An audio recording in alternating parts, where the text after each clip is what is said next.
बच्चों, इस वीडियो में हम एक क्वेश्चन अटेंड करेंगे फायान का भारत वर्णन। फायान ने भारत वर्णन किया है और देखिए इसने क्या क्या बातें बताई हैं। चीनी यात्री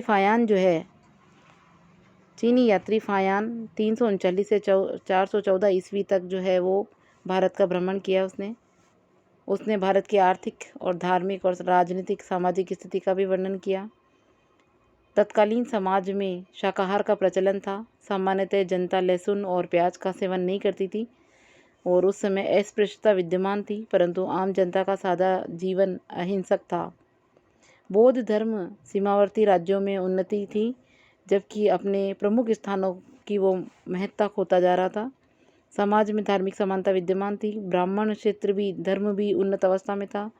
प्रजा दान धर्म पाप पुण्य लोक परलोक और पुनर्जन्म में विश्वास रखती थी। प्रजा इस समय सुखी थी। करों का बोझ अधिक नहीं था। दंड व्यवस्था कठोर नहीं थी और अपराध बिल्कुल नहीं थे, नगण्य थे। चोरों और डाकुओं का भय नहीं था। राजा प्रजा के निजी विषयों में हस्तक्षेप नहीं करता था। और प्रसिद्ध नगर श्रावस्ती उत्तर प्रदेश वैशाली कौशाम्बी उजड़ने लगे। उनके स्थान पर व्यापारिक नगर उज्जैन कन्नौज आदि समृद्ध हो गए। व्यापार उन्नत अवस्था में था। कोडियाँ और वस्तुओं का विनिमय आधार थी। पाटलिपुत्र के निवासी संपन्न थे। दान देने व जनहित के कार्य करने के लिए ये लोग हमेशा तैयार रहते थे। तो ये टिप्पणी जो है वो एग्ज़ाम में पूछी जा सकती है। आपको इसको अच्छे से तैयार कर लेना है। अब आपका आता है अगला हेडिंग, हर्षकालीन भारत। तो हर्षकालीन भारत राजा हर्ष के बारे में हम पढ़ेंगे। बहुत ही इम्पोर्टेंट करैक्टर है ये। गुप्त साम्राज्य के विघटन के पश्चात थानेश्वर नाम की जगह है और ये थानेश्वर कहाँ पर पड़ता है? हरियाणा में। तो हरियाणा के थानेश्वर में एक वंश की स्थापना हुई जिसका नाम है पुष्यभूति वंश।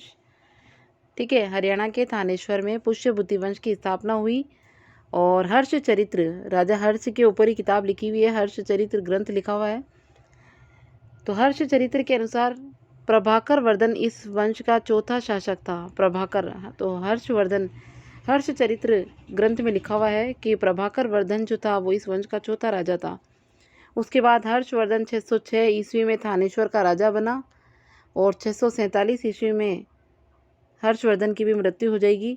हर्ष ने अपनी राजधानी कन्नौज को बनाया है और शासन किया है। आइए, आपने क्या क्या बातें सुनी है इसमें। हर्ष का जो शासन है वो शुरू हुआ है 606 से थानेश्वर में, और थानेश्वर आपका हरियाणा में आता है। और हर्ष की मृत्यु होगी 647 में। तो 606 से 647 तक का टाइम है इसका। 606 से 647 तक का टाइम हर्षवर्धन का है। तो और हर्ष ने अपनी राजधानी किसको बनाया? तो कन्नौज को बनाया। ये आपको ध्यान रखना है। अब देखिए हर्ष की विजय और साम्राज्य विस्तार। हर्षवर्धन ने साम्राज्य की वास्तविक जानकारी उसके अभिलेखों और हर्ष चरित्र तथा हैनसांग के विवरणों से प्राप्त होती है। हर्षवर्धन ने अपने साम्राज्य में जो है अभिलेख कर लिखवाए। हर्ष चरित्र उसकी किताब थी जो कि उसके दरबारी कवि ने लिखी थी। और दरबारी कवि का नाम जो है आप पूछना चाह रहे हैं, तो दरबारी कवि का नाम बाणभट्ट था। हैनसांग के इसके शासनकाल में चीनी यात्री आया था जिसका नाम था हैनसांग। तो उसके विवरणों से भी प्राप्त होता है कि हर्षवर्धन जो है वो कैसा राजा था। हर्ष ने लगभग समस्त उत्तरी भारत में विजय प्राप्त की और साम्राज्य का विस्तार किया। हैनसांग उसके पंच भारत की विजय का उल्लेख करता है। वर्ष 606 में हर्ष जो है वो 606 ईस्वी में सिंहासन पर बैठा और उसने सर्वप्रथम बंगाल के गोंडों के विरुद्ध कार्यवाही की थी। तो जब ये गद्दी पर बैठा उस समय गोंडों का बंगाल पर अधिकार था। उस समय बंगाल में गोंडों का राजा था शशांक। तो शशांक के साथ जो है ये राजा हर्ष ने युद्ध किया था। हर्ष ने कामरूप कहते हैं असम को। तो हर्ष ने कामरूप के राजा भास्कर वर्मा के साथ समझौता किया जिससे गोंड नरेश शशांक जो है वो सीमित हो गया, क्योंकि जब दो राजा मिल गए तो तीसरा अपने आप ही कंट्रोल में आ जाता है। तो इस प्रकार जो है हर्ष ने कामरूप के राजा भास्कर वर्मा के साथ संधि कर ली। दोनों मिल गए, दोनों की सेनाएं मिल गई और इसी वजह से जो गोंड नरेश है शशांक वो अब अपनी सीमा में रहने लग गया।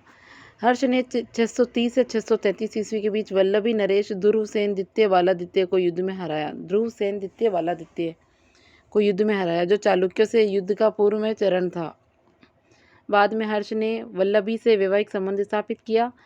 हर्ष व पुलकेशन द्वितीय महत्वपूर्ण शासक थे। दो ही शासकों का नाम याद किया जाता है, हर्ष और पुलकेशन द्वितीय युद्ध के मामले में।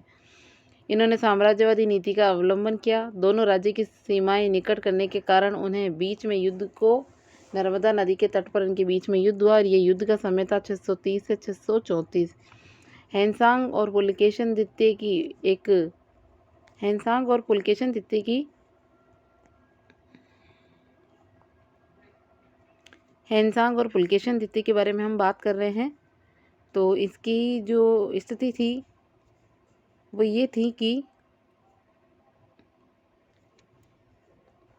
हैनसांग और पुलकेशन द्वितीय दोनों ही पावरफुल राजा थे, आपने पढ़ा ये। और पुलकेशन द्वितीय जो था महत्वाकांक्षी शासक था। हैनसांग और हर्ष और पुलकेशन द्वितीय महत्वाकांक्षी साम्राज्य नीति अपनाने वाले लोग थे। दोनों राज्य की सीमाएं निकट होने के कारण उनके बीच युद्ध को अनिवार्य बना दिया गया। 630 से 634 यानी 4 ईस्वी तक नर्मदा नदी के किनारे इन्होंने युद्ध किया। हैनसांग और पुलकेशन द्वितीय की अहोल प्रशस्ति इस युद्ध में हर्ष की असफलता का उल्लेख करती है। हैनसांग और पुलकेशन द्वितीय की जो अहोल प्रशस्ति उसमें लिखा हुआ है कि हर्ष जो है वो हार गया था। हर्ष अपने पूर्वी भारत अभियानों में सफल रहा। चीनी लेखक का नाम है मा तुआन लीन। तो चीनी लेखक मा तुआन लीन ने 641 ईस्वी में हर्ष को मगध नरेश बताता था कि हर्ष जो है वो मगध का राजा है। संभवतः हर्ष और कामरूप दोनों दोस्तों ने मिलकर भास्कर वर्मा के गठजोड़ से बंगाल और पूर्वी भारत को जीत लिया था।